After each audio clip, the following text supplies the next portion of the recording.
Indonesia tercatat lebih banyak impor barang dari Israel dibanding dari negara Iran.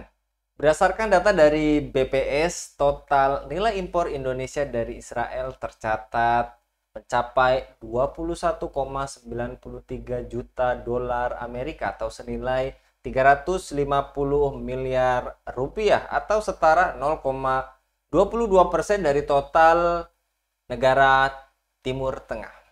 Mayoritas barang yang diimpor terdiri dari mesin dan peralatan mekanik serta bagiannya, perkakas dan peralatan dari logam tidak mulia, serta mesin dan perlengkapan elektrik dan bagiannya. Sementara total impor Indonesia ke Iran dilaporkan hanya mencapai 11,72 juta dolar Amerika atau senilai 187 miliar rupiah atau setara 0,12% total impor ke Timur Tengah. Komoditas utama yang kita impor dari Iran adalah buah-buahan, bahan bakar, mineral, dan bahan kimia organik, ujar Amalia. Apakah Indonesia telah menjadi partner lama Israel dan apakah negara ini tidak serius menghentikan penjajahan Zionis Yahudi Israel itu? Bagaimana seharusnya memperlakukan negara penjajah dengan baik dan benar? Untuk membahasnya kami terhubung dengan Direktur TV Bung Yuwana Tri Utomo. Kita sapa terlebih dahulu. Assalamualaikum warahmatullahi wabarakatuh, Bung Yuwana. Waalaikumsalam warahmatullahi wabarakatuh, Bung Anggi. Kabar baik, Bung Yuwana? Harus baik. Terima kasih. Alhamdulillah, Masya Allah. Dan ini nampaknya kabar yang kurang baik gitu ya, Bung Yuwana, karena lagi-lagi harus kita mendukung Palestina terjajah, khususnya membumi hanguskan penjajahan Israel di bumi Palestina kita. Dan BPS mencatat Indonesia banyak melakukan impor dari Israel ketimbang Iran di Timur Tengah, memanasnya hubungan kedua negara ini. Apalagi ada berita duka negara Iran kehilangan presidennya.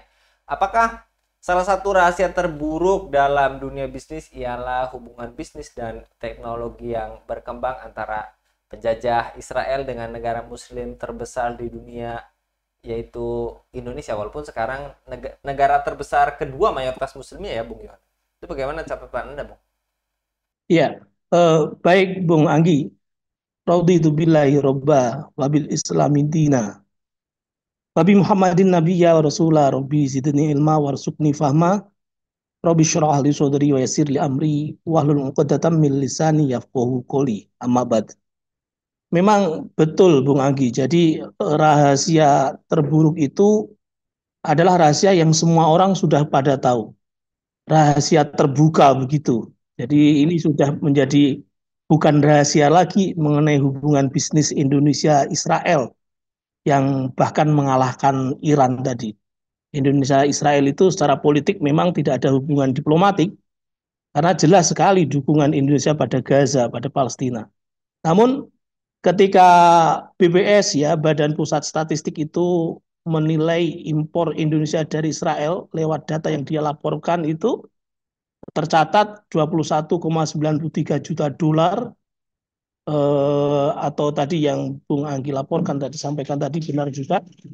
Sementara dari Iran hanya mencapai 11,72 juta dolar. Artinya ada selisih 163 miliar rupiah ini yang menunjukkan rahasia itu sangat-sangat terbuka, bukan rahasia lagi. Sangat jelas ekonomi kita kalah oleh praktek bisnis pasar bebas, pengaruh globalisasi, sampai mengganggu bahkan meminggirkan kepentingan-kepentingan strategis Indonesia untuk bela Palestina. Saya menduga ada pihak ketiga, Bung Anggi, yang bermain mata dalam diplomasi Indonesia-Israel ini melalui ekonomi dan bisnis. Jadi posisi politik Indonesia tunduk pada hubungan bisnis, termasuk kebutuhan teknologi Israel itu. Ya, inilah kapitalisme, Bung. Fenomena kapitalisme global ini mencerminkan kompleksitas dunia bisnis internasional di mana kepentingan ekonomi dan bisnis teknologi seringkali mengalahkan kondisi politik, bahkan sering dianggap menghambat masuknya pasar bebas. kapitalisme global atau apapun lah istilahnya itu, sehingga kemudian Indonesia seakan tidak bisa apa-apa untuk membebaskan saudara-saudara kita di Palestina. Begitu, Bung Anggi. Baik, Bung. Dan menurut catatan Anda, apakah banyak jenis bisnis ataukah yang sudah lama terjadi antara Indonesia dan Israel yang sembunyi-sembunyi ini, Bung? Menurut saya sudah tidak sembunyi-sembunyi lagi, Bung. Sudah apa ya, terang-terangan gitu. Peran pihak ketiga ini ya, pihak ketiga dalam bisnis Indonesia Israel ini banyak dilakukan di Singapura atau Hong Kong. Bahkan mereka seakan-akan menjadi perantara begitu, terutama di sektor pertanian ya. Dan kita patut curiga dengan rencana kerjasama Indonesia-Cina membuka lahan pertanian 1 juta hektar di Kalimantan Tengah itu. Jangan-jangan di belakang mereka ada Yahudi juga. Kalau kita lihat misalnya sektor kebutuhan sehari-hari ya, Bung Anggi, ada Close Up, ada Lifebuoy, Pepsodent, KFC, McDonald, Milo, Fanta, Royco dan sebagainya, ya bahkan perkakas dan peralatan dari logam tidak mulia, mesin perlengkapan elektrik, instrumen optik, bahan-bahan produk high tech ya seperti Google, Apple, Microsoft yang kita pakai sehari-hari, Samsung dan sebagainya. Jadi hubungan bisnis Indonesia Israel ini tidak bisa dianggap remeh ya. Janganlah disebut di bawah radar atau sembunyi-sembunyi, ini sudah terang-terangan. Meskipun secara resmi tidak diakui hanya karena secara politik tidak ada hubungan diplomasi ya. Tapi ini sudah kasat mata. Termasuk kemarin ya ketika bos medsos Twitter ya, platform X itu, Elon Musk datang ke Bali dan disambut oleh pejabat-pejabat Indonesia itu, patut juga kita waspadai, Bung. Bisnis Starlink-nya itu loh, yang provider internet yang katanya bisa lebih baik dari Telkomsel dan sebagainya, itu menjanjikan bantuan, investasi, utang, ya meskipun tidak jadi itu, harus tetap kita waspadai. Elon Musk ini kan jelas-jelas dia mengaku Yahudi gitu loh.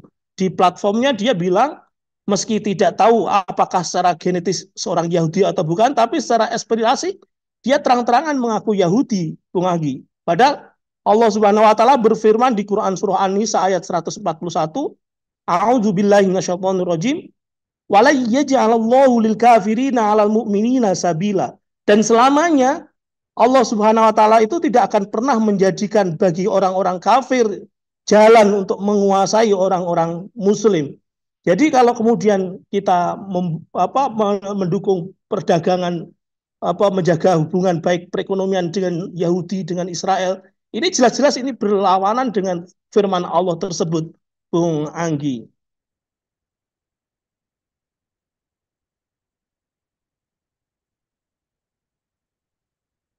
Baik, Bung. Alih-alih melumpuhkan ekonomi negara Zionis penjajah, apakah kerjasama tadi perdagangan yang telah lama ini justru merugikan rakyat Indonesia dan memperpanjang penjajahan di bumi Palestina sana, Bung?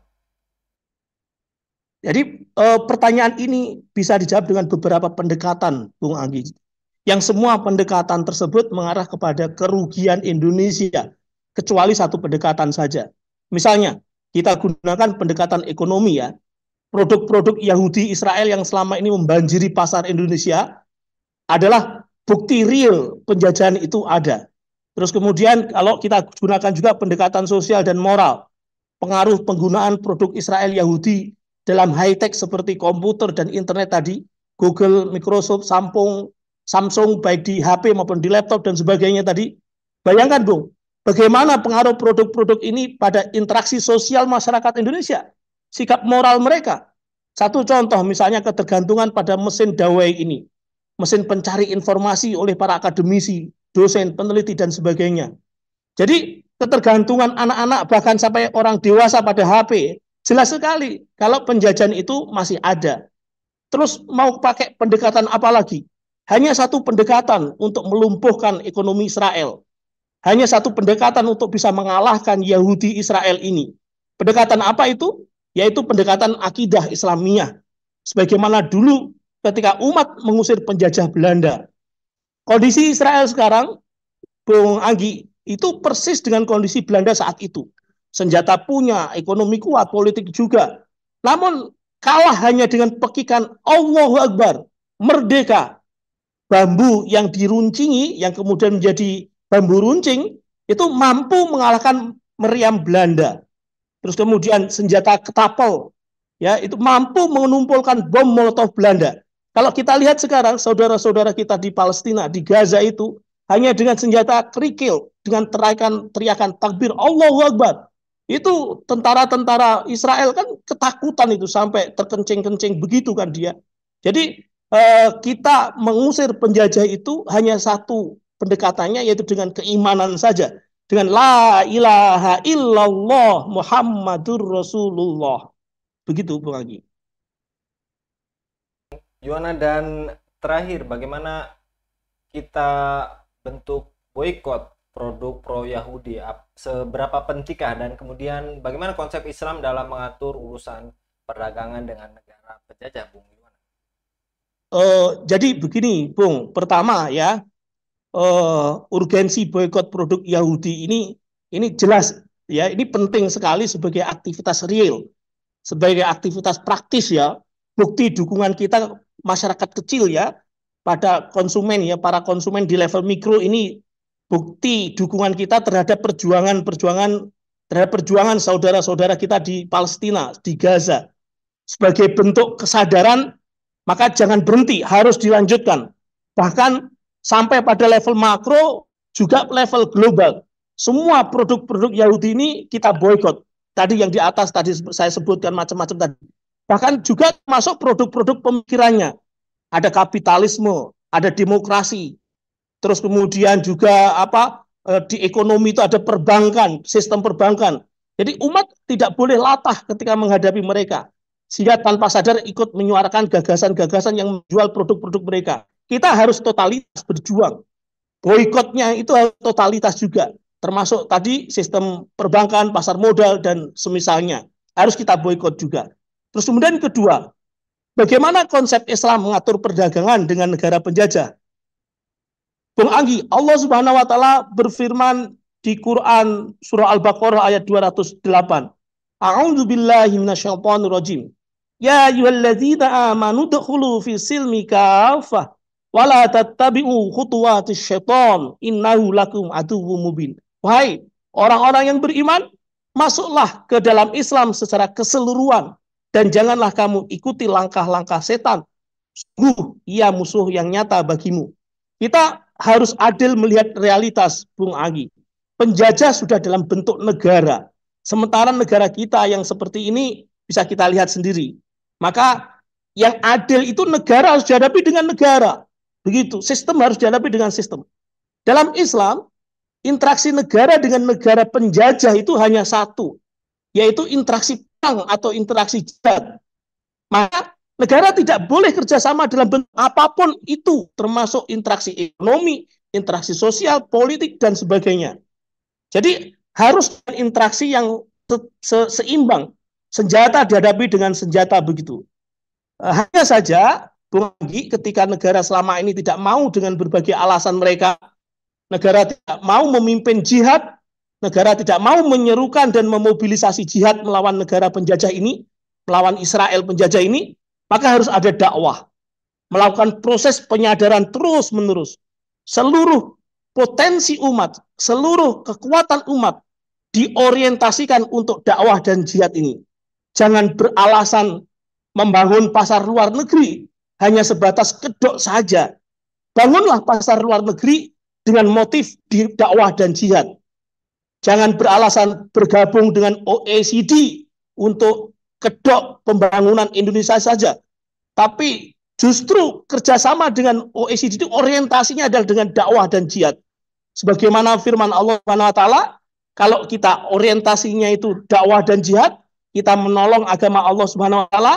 Ya ayyuhalladzina amanu in tansurullaha yansurkum wa yusabbit aqdamakum. Wahai orang-orang yang beriman, jika kamu menolong agama Allah, niscaya Dia akan menolongmu dan meneguhkan kedudukanmu. Jadi dengan keimanan yang sepenuh hati yang ada dalam diri akidah umat Islam ini, kita menolong agama Allah, Allah akan menolong kita. Begitu. Insya Allah dengan kekuatan iman, kekuatan ketakwaan kita, akidah Islamiyah kita, persatuan kita, Israel akan segera lenyap dari bumi Palestina, bahkan dari permukaan bumi ini. Wallahu alam bisawab. Demikian, Bung Anggi. Baik, jazakallah Bung Yuwana, mudah-mudahan apa yang tadi disampaikan Bung Yuwana menjadi renungan kita semua, dan semoga Bung Yuwana senantiasa dilindungi oleh Allah Subhanahu wa taala dalam setiap aktivitasnya. Demikian pemirsa Hilafah News yang dirahmati Allah, jangan lupa untuk subscribe, like, dan share sebanyak-banyaknya. Semoga menjadi amal kebaikan bagi kita semua di dunia dan di akhirat. Saya Anggi Suara diundur diri. Assalamualaikum warahmatullahi wabarakatuh.